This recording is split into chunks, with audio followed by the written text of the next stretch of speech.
오늘의 말씀 본문은 마가복음 14장 3절에서 9절입니다. 예수님께서 베다니 마을에 있는 문둥병에 걸렸던 시몬의 집에서 음식을 드시고 계셨습니다. 한 여자가 매우 비싼 나드 향유 한 병을 가지고 왔습니다. 그리고 병을 열고 향유를 예수님의 머리에 부었습니다. 그러자 몇몇 사람이 화를 내면서 서로 말했습니다. 어째서 향유를 낭비하는 거지?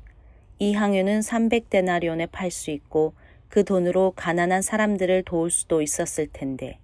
그리고 여자를 호되게 나무랐습니다. 예수님께서 말씀하셨습니다. 가만두어라. 어째서 여자를 괴롭히느냐? 그는 내게 좋은 일을 했다. 가난한 사람들은 항상 너희와 함께 있으므로 원하면 언제든지 좋은 일을 할 수 있다. 그러나 나는 항상 너희와 함께 있는 것이 아니다. 여자는 자기가 할 수 있는 일을 했다. 죽기 전에 내 장례를 위해 내 몸에 향유를 부어준 것이다. 내가 너희에게 진정으로 말한다.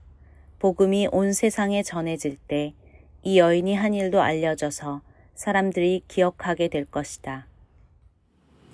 예수님이 베다니 나병 환자 시몬의 집에서 식사를 하고 계실 때 한 여인이 찾아왔습니다. 이 여인은 당시 돈으로 300데나리온의 가치가 있는 향유를 예수님의 머리에 부었죠. 한 데나리온이 그 당시 평범한 노동자의 하루 임금이었으니까 휴무일과 공휴일을 제외하고 계산하면 1년치 연봉에 해당하는 금액이었죠. 가난한 자들의 집이라는 뜻을 가진 베다니에 살던 가난한 사람들 그 어느 누구도 그 정도의 값어치가 있는 향유를 생전 만져보지 못했을 겁니다. 그런데 이 여인은 그 모든 것을 아낌없이 예수님의 머리에 부어서 집안 전체 향기가 퍼지게 만들었어요. 그러자 어떤 사람들이 화를 내며 불평하기 시작했습니다. 아마도 그들은 그 당시 사람들 대부분이 매일 마주하던 문제를 그때 떠올렸을지 모르겠습니다. 저축해둔 돈도 없는데 내일은, 다음 주는, 다음 달은 어떻게 견뎌야 하지? 하지만 그들 중에 예수님이 지난 몇 주 동안 줄곧 말씀하신 이야기에 대해서 관심을 가진 사람은 아무도 없었습니다. 그러면 예수님의 머리에 향유를 부었던 마리아는 예수님이 전하신 그 말씀을 묵상했기 때문에 그렇게 행동했던 걸까요? 아마도 아닐 겁니다. 그녀의 행동은 오히려 사랑과 감사에서 우러나온 것이라고 할 수 있는데요. 이 여인은 직관적으로 예수님을 위해서 자신이 무엇을 해야겠다는 생각을 하고 그와 같은 대담한 행동을 했던 거죠. 예수님은 그녀의 행동을 기쁘게 받아들이시고 다음과 같이 새로운 의미를 부여해 주셨습니다. 그녀는 나의 장사 지낼 때를 위해 미리 내 몸에 향유를 부었다. 다른 사람들은 몰랐지만 예수님은요, 그분 앞에 놓여진 일들이 무엇인지 미리 볼 수 있으셨어요. 예수님은 앞으로 끔찍한 죽임을 당하고 신속하게 장사되실 겁니다. 그렇기 때문에 필요한 절차를 다 지키면서 장례를 치를 만한 여유는 없을 거예요. 그래서 이 여인이 장례 전에 미리 예수님의 머리에 향유를 부었다고 예수님은 말씀하시는 거죠. 예수님은 또 다른 의미를 이 여인의 행동에 부여해 주셨는데요. 여전히 제자들은 예수님이 무엇을 생각하고 계신지 몰랐습니다. 그런 가운데 예수님은 자신의 죽음을 향해서 나아가고 계셨죠. 그러면서 그 너머에 기다리고 있는 일들을 바라보고 계셨습니다. 예수님의 사랑을 담은 복음의 메시지가 온 세상에 앞으로 전해질 텐데요. 그때를 생각하시면서 예수님이 이렇게 말씀하셨어요. 세계 어느 곳이든 그 메시지가 전파되는 곳마다 이 여자가 지금 막 한 일도 전해질 것이다. 그리고 이 여자도 기억될 것이다. 예수님이 말씀하신 메시지는 예수님이 이스라엘의 왕이요, 이 세상의 왕이심을 선언하는 복음이었죠. 야고보는 그 왕국에서 가장 좋은 자리 보장해달라고 요청했습니다. 하지만 약속받지 못했어요. 그런데 마리아에게는 그보다 더 좋은 것이 약속되었죠. 온 세상이 복음을 들을 때 그 복음 이야기 안에 그녀를 위한 영예로운 자리가 마련될 겁니다. 오늘 이 본문을 읽고 있는 우리는 그녀가 그 자리를 차지하고 있다는 것을 확실히 알 수 있죠. 이와 더불어 예수님은 베다니와 같은 곳의 현실을 언급하셨습니다. 가난한 사람들은 언제나 너희와 함께 있고 언제든지 원하면 도울 수 있다. 여러분, 이 말씀은 가난의 문제가 늘 존재하는 것이니까 굳이 하려고 애쓸 필요 없어 라는 뜻이 아니죠. 예수님을 섬기는 일이 가난한 자를 돕는 일보다 우선한다는 의미를 담고 있습니다. 분명 예수님은 율법을 요약하시면서 두 가지를 말씀하셨어요. 너희 마음과 영혼과 힘을 다해 하나님을 사랑하고 내 이웃을 내 자신처럼 사랑하라. 오늘 이 여인이 행한 일을 통해 예수님은 그분을 향한 섬김이 하나님을 사랑하는 일의 일부라는 것을 주장하고 계십니다. 더불어서 예수님은 이웃을 사랑하라는 계명을 반드시 지켜야 하지만 하나님을 사랑하는 것이 그보다 항상 우선돼야 한다는 것을 확실히 말씀해주고 계세요. 예수 그리스도를 향한 온전한 사랑과 감사를 드림으로써 복음이 전해지는 곳마다 기억되고 있는 이 여인처럼 우리도 예수님을 사랑하고 감사하는 마음을 품고 예수님을 섬기는 데 온 힘을 쏟게 되기를 바랍니다. 또 이 여인 행동처럼 예수님의 마음에 깊은 여운을 남길 수 있는 그런 삶을 저와 여러분이 살게 되기를 소망합니다. 이제 오늘 주신 말씀을 붙잡고 다음의 기도 제목으로 함께 기도하시겠습니다. 예수님을 섬기기 위해 내게 가장 소중한 것을 내어드릴 수 있는 헌신된 마음을 품고 오늘을 살게 하소서. 예수님을 위해 모든 것을 바쳤다고 말하며 이웃의 고통과 아픔을 돌아보는 책임을 회피하지 않게 하소서.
이제 오늘의 합심기도 제목을 따라서 함께 기도하겠습니다. 코로나 팬데믹 기간 중 바이러스의 위협에 노출된 상태에서 먹을 것이 없어 죽음의 위험에 처한 3,400만 명의 생명을 지키게 하소서. 군인과 경찰이 쏜 총과 수류탄과 폭격으로 가족의 생명과 재산을 잃고 가슴 아파하는 미얀마 국민들에게 평화와 안전한 삶을 허락해 주소서. 백신이 선진국은 물론 저개발 국가들에도 보급되어 모두가 다 건강할 수 있게 하시고 바이러스의 확산이 멈추고 일상생활이 회복되게 해주소서.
이제 다음 기도 제목을 놓고 함께 기도하겠습니다. 고난주간 새벽 기도회를 통해 예수님의 발자취를 묵상하고 보다 더 충실히 따르며 살게 해주소서. 부활주일 가족 예배와 50주년 감사 예배를 통해 하나님이 우리 교회에 베푸신 은혜를 돌아보게 하소서. 교육관 건축을 위한 준비가 차근차근 준비되어 다음 세대들에게 꼭 필요한 공간을 마련하게 하소서.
이제 다음 기도 제목을 놓고 함께 기도하겠습니다.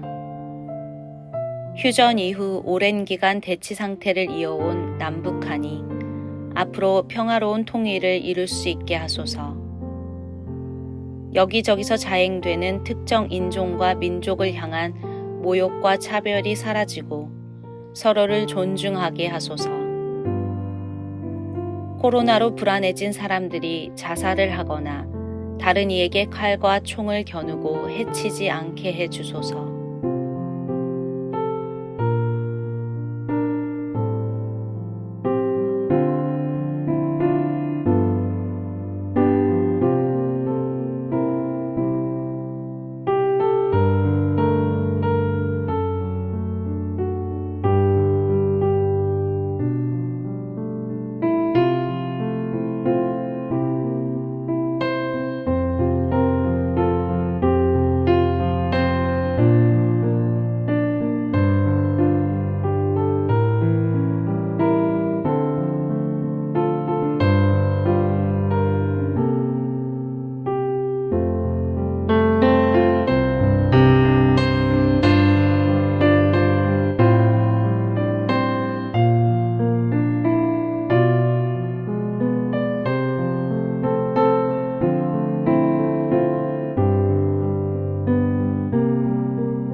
이제 자신과 가정을 위한 기도 제목을 놓고 함께 기도하겠습니다.